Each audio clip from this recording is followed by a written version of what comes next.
Hello everyone and welcome, Valiath here. Today we'll be doing things a little bit differently.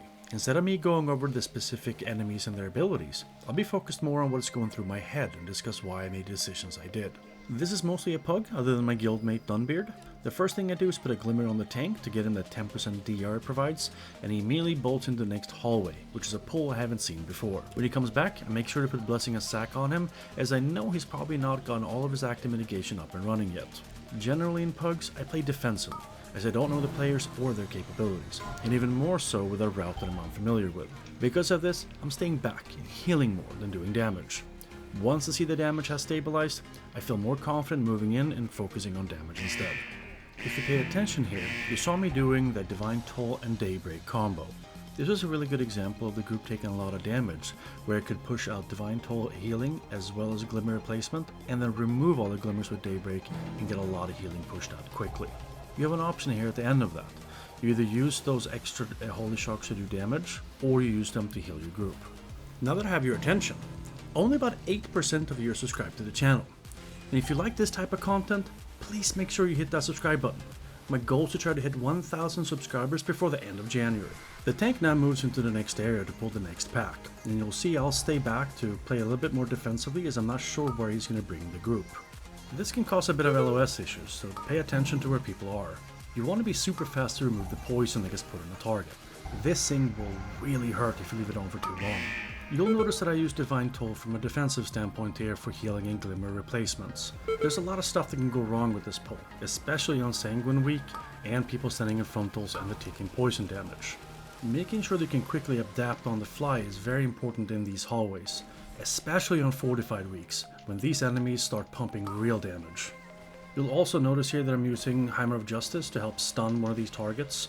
I'm doing this primarily because I saw them separated, and I wanted to make sure that this guy didn't walk through Sanguine when the other one died. The first boss in here can be quite challenging on tyrannical weeks, especially if you have a group that don't know exactly what each of these sisters actually do.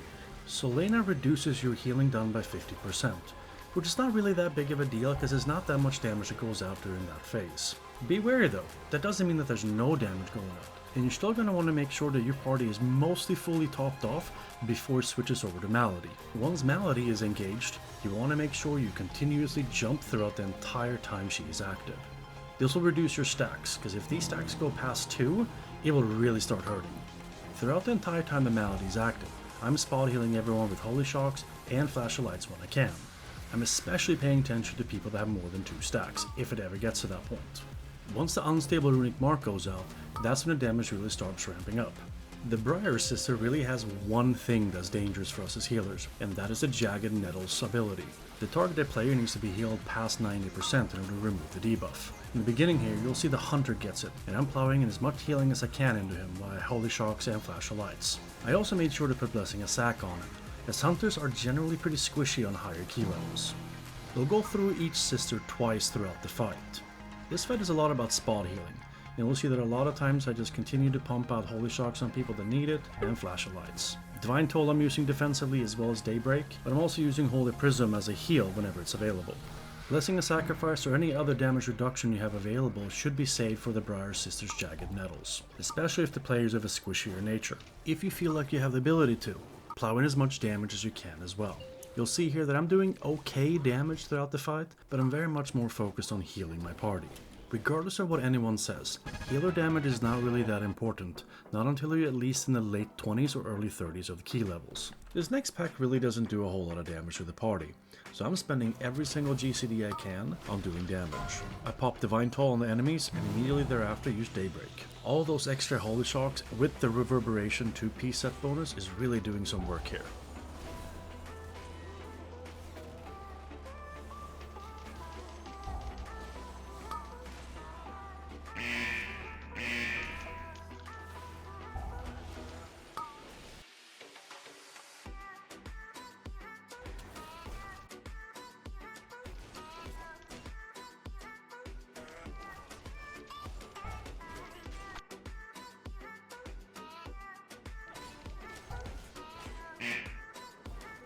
The Courtyard here is probably the most dangerous area in this dungeon.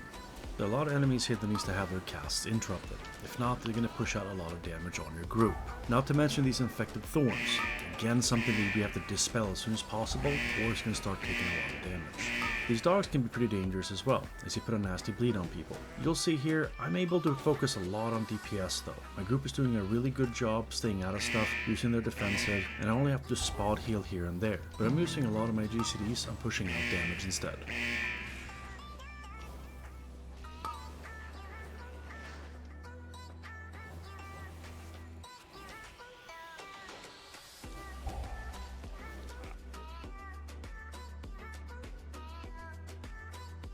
This next pull is a pretty big one, and I'm choosing to be defensive here with my Divine Toll. Rewatching this may have been a mistake, as there's really not a whole lot of damage going out, and the group is doing a really good job locking down our enemies. Instead, I could have used Divine Toll here for damage, and then using Daybreak to punch out a lot of Holy Shocks. When I do use Daybreak, I am choosing to plow all those Holy Shocks into the enemies instead of healing. As you can see, there really is no damage going out, so there's no reason to do healing at all at this point.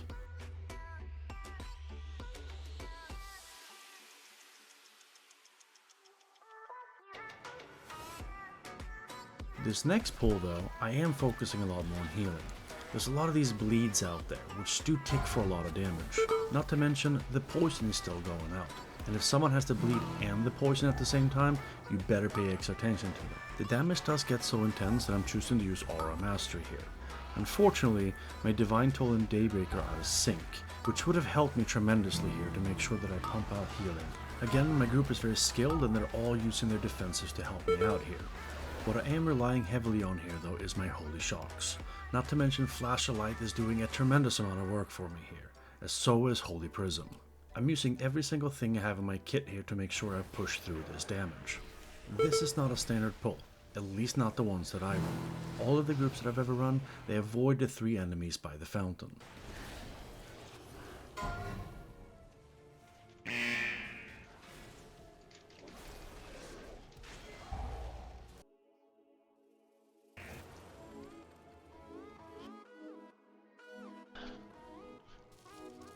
Tank goes in for another round of the same type of enemies. More bleeds, more damage, more healing focus. This time around though, I already had glimmers out on my entire party, and I had Daybreak available. This gave me a really good foundation for healing for this pack, as I know a lot of bleeds are going to go out and people are going to take a lot of damage. I'm also making sure I have my Echoing Tearstone loaded up, as one mistake can easily push someone down to 10 to 20% health. This pack is going really well, so I'm refocusing my efforts to do damage more so towards the tail end of it. I'm still making sure that the people with the bleeds get spot healing, as you can't really ignore that bleed for too long before it really starts ramping up in damage.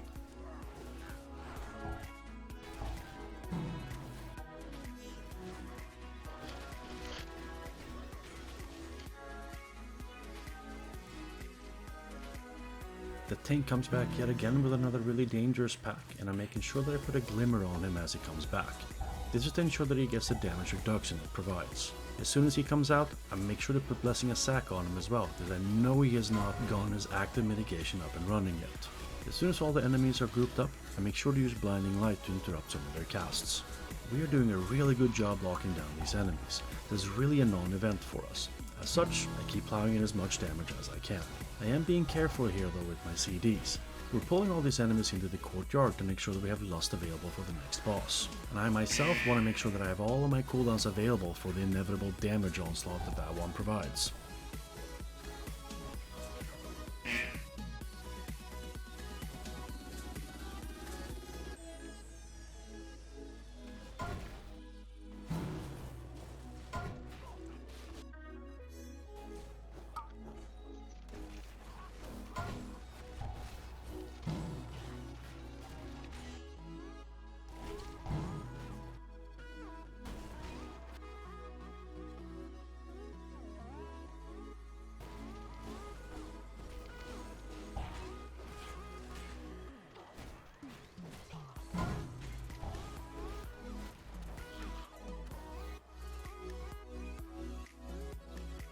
Do not ask me what this guy died from, but I'm fairly certain it's because I wasn't even in the room.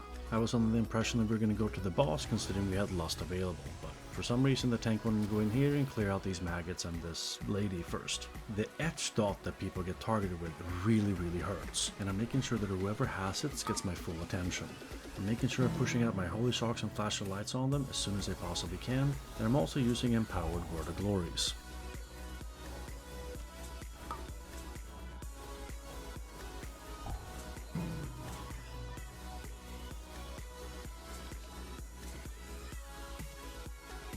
This is quite possibly the worst boss in here, and dare I even say in this entire season.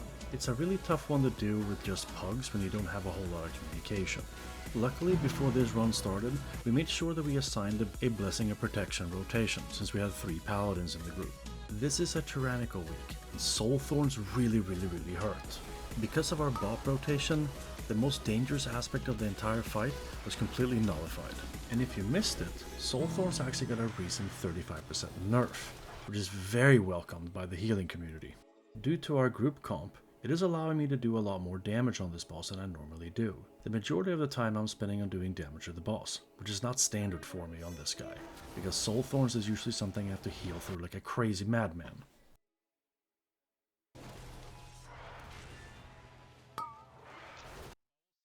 We unfortunately had a little bit of a misunderstanding on one of the Thorns, where the tank thought it was my turn to bop, whereas it actually was his turn, and as such our hunter buddy here died.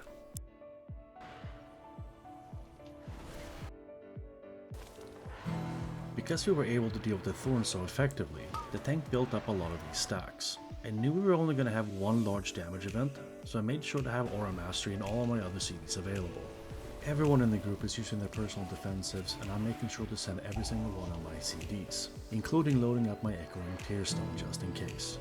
Basically, one Divine Toll and Daybreak combo and unleashing all of those extra holy shocks pushes you through the entire damage event. One thing to always remember, make sure you move out of the way from these burning little dudes trying to eat you. You see, I got hit by one and it almost killed me, and I'm 485 item level.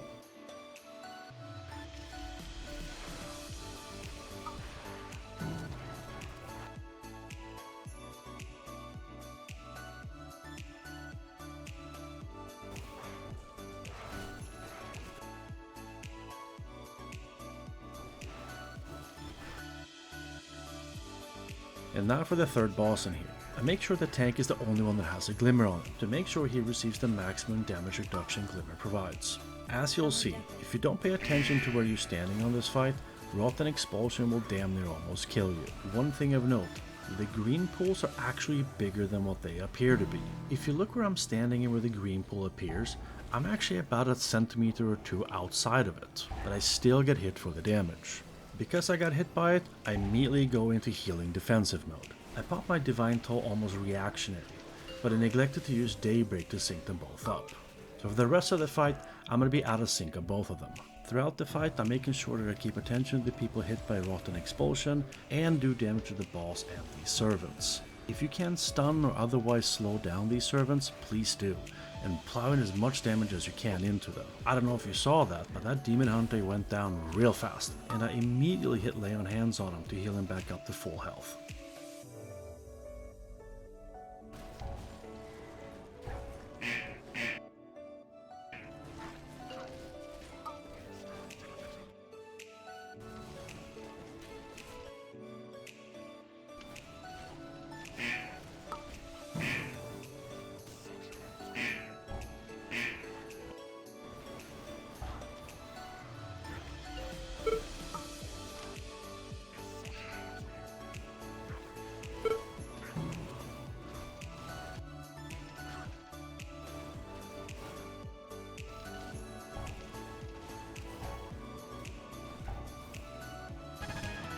These next couple packs really don't have a whole lot going on from a healing standpoint, and we're just kind of mowing them down. I'm doing as much damage as I can to help out. But even if you get into this particular scenario where there's no damage going out, make sure you do spot heal what damage goes out, because you never know what someone's going to make a mistake and they just drop down to 0.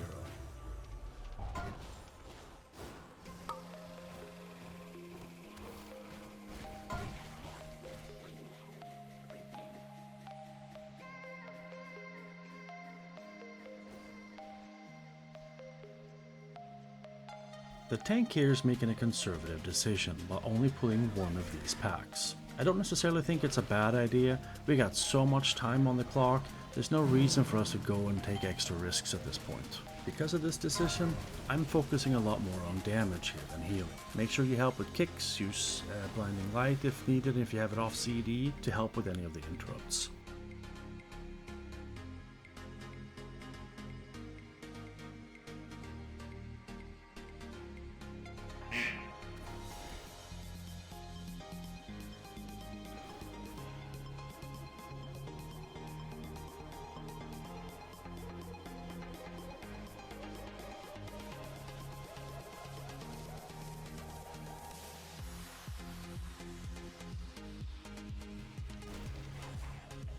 And now for the fourth boss, where I once again make sure the tank is the only one that has Glimmer, to make sure he gets a 10% DR as he starts the fight.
Interestingly enough, the last boss in here is the easiest out of all of them.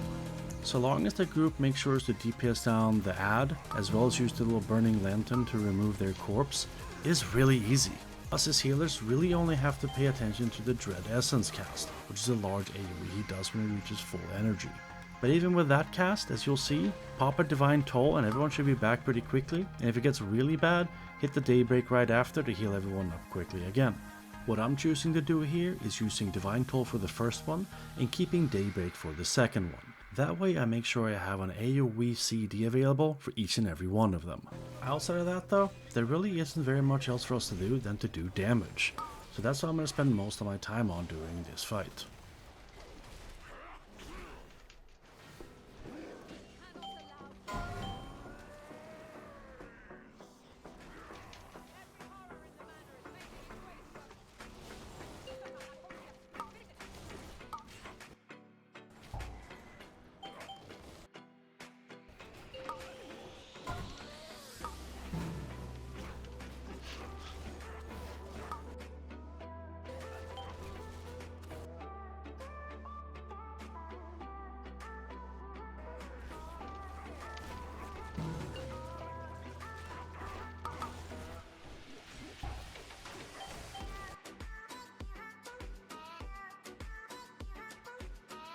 And that is it for this video. I really hope you like this new style of commentary, and if you do, please remember to leave a comment below, like the video, and more importantly, hit that subscribe button. I'm really trying to hit 1,000 subscribers before the end of January. Thank you for watching, and I'll see you guys in the next one.